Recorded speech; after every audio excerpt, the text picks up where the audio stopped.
let's talk about one of the easiest things you can do to connect with extraterrestrials, with galactics and others who are in our skies. One of the techniques that I learned was from a book called Inviting ETs. I don't remember the author. It's a very short book. I read it years and years ago, kind of like a workbook style thing. And it describes this idea of looking at the clouds and saying hello to clouds. And ever since I've been using that example because it worked for me. You just go outside, you look at the clouds and you say, hello the clouds. Now here's the added part that I don't believe was in the book, is that you feel the energy in the moment. Now, when you say hello to clouds and you look for shapes changing, you feel and listen for things in your mind, voices to come across. But you also want to feel the energy. You want to send your energy in, like I always say, to imagine a beam of light from your heart space, from your third eye, whichever one you feel intuitively called for. Your heart space is more telepathy, your third eye is more sight. Or do both if you want to. And imagine a beam of light going up and just saying, hello to the clouds, is anyone there? You might get a response. For those of you awake enough on that journey, you will get those responses in a variety of ways. You'll hear them with your mind, telepathically. You may even hear it, outside too, like if something's around. You might see things change. I once had them do a cloud parade where they shifted the clouds and made a parade of animals and different things.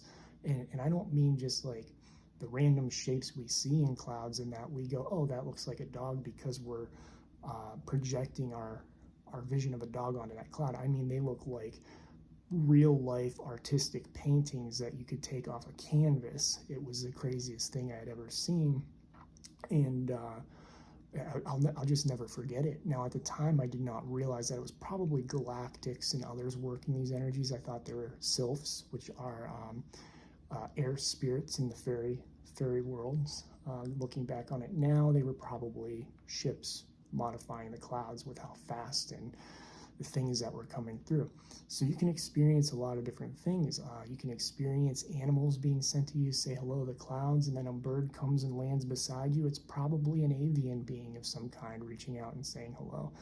And you can telepathically do that exercise to build your telepathy, to just sit there in meditation, say hello to the clouds, gently stare up into the sky at them, and just feel and wait. And don't force anything. Don't force anything to come.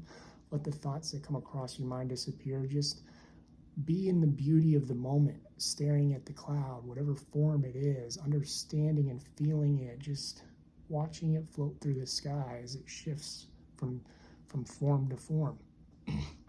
Now, one of the reasons I bring this up is because ships hide in the clouds. And that's really what I wanted to talk about, was the ships. You can look up into the sky, and on any given day, there's probably a ship above you. There are more ships in our skies than you would ever expect, for a multitude of reasons. There are multiple dimensions of vibration that exist, physical dimensional worlds, so to speak, that you can shift into and out of. And those layers, I talk about the earth being a ball of consciousness. We don't see some of those layers. And there's a vast number of reasons why I talk about in other videos, but you can look up, and if you can see through those dimensions or into those areas, you can see ships. Some people have reported even seeing the sky kind of open and seeing ships just all over the place type of thing. You can see those types of things in those different dimensional spaces. Now, the other thing is they use the clouds in a multitude of ways. Some ships just hide in the natural formation of clouds. So you'll look up and you'll see a big cloud mass. It's winter here, and there's a big mass of clouds outside. There were ships out there today.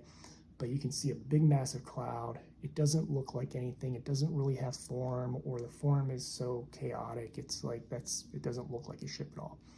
But if you feel with your energy, or if you feel telepathically, and ask, you know, is there something up there? You might feel a ship moving around up there, hiding through the formation of the clouds.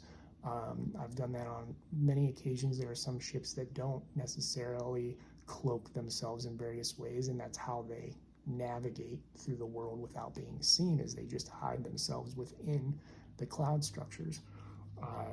There are others, and then the others that I've seen are typically disc-like.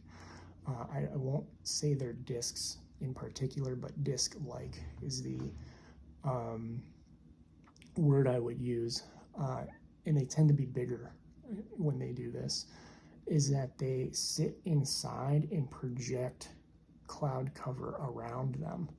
So the cloud looks almost like a perfect disc and is sitting there floating through the sky. Now, when this happens, there's a variety of things to consider.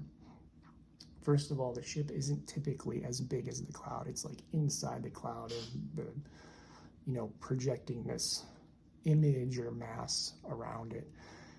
However they do that, it feels like some of them are able to do it kind of holographically, and some of them are able to do it actually making a cloud around them.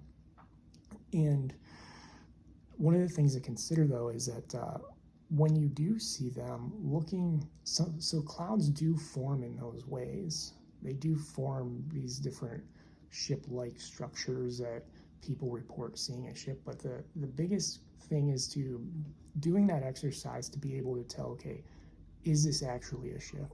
Is there something up there? Can I feel it? Because you'll look at those sometimes and you'll be like, oh, there's nothing up there. There's no density to it. It's just a cloud. It's water vapor. There's nothing there other than water vapor. So that's why that exercise is important. And then you might look outside and be like, wait, what is that cloud doing there? And you look around and either there are no clouds in the sky. I've had that happen, like 0 clouds in the sky, and there's a disc-like cloud just floating along, and you're like, you're not supposed to be there, type of thing, acting like it's disguised. And it is to most people. Most people look up and just see a cloud and go, oh, there's a cloud. But you can also look around, and when there are tons of clouds, and go, wait, not only is it shaped different, the density is different, the color is different, and there's no other, like there's tons of clouds around, but there's not a single one like that one. That's usually a pretty good indicator that there's something inside of it. So ships are everywhere, absolutely everywhere. Physically, people are seeing them. I see them more within the clouds, and when they're flying through, I can feel them. I feel them more than physically see them. And then working, the different dimensions and third eye and all that.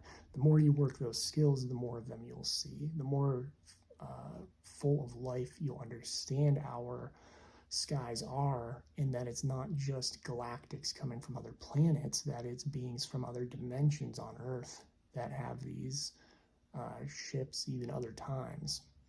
So look to the skies, always look to the skies and feel into them. And remember, if you're looking down at your phone, you're missing out on a whole world around you of experience to see these beings. Let me know if you have any questions, drop them in the comments. If you're interested in a spirit art reading, go to awakenwithwillow.com. I draw the galactics, faeries, dragons, and other beings around you, and help you with tools and techniques on your journey. And I'm just grateful for everyone watching. Love you all.